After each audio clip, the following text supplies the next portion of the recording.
გუშინ სოხუმში ჩატარდა ეგრეთ წოდებული ინაუგურაცია.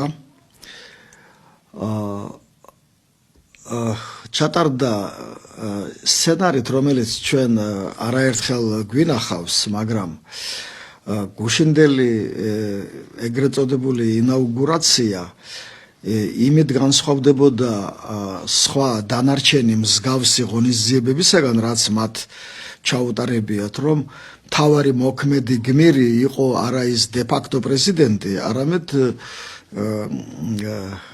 მეფის ნაცვალი, თუ როგორ არის ახლა იმას შეიძლება მეფის ნაცვალი დაერქვას, კირიენკო, რომელიც იძლეოდა დავალებებს,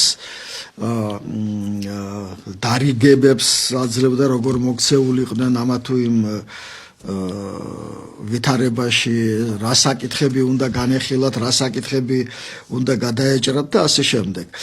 ასე რომ კიდევ ერთხელ გუშინ ყველამ, ვისაც ამის დანახვა სურს, ძალიან კარგად დაინახა, რომ აფხაზეთი ეს არის ოკუპირებული ტერიტორია და არავითარი დამოუკიდებლობა მათ არ გააჩნიათ.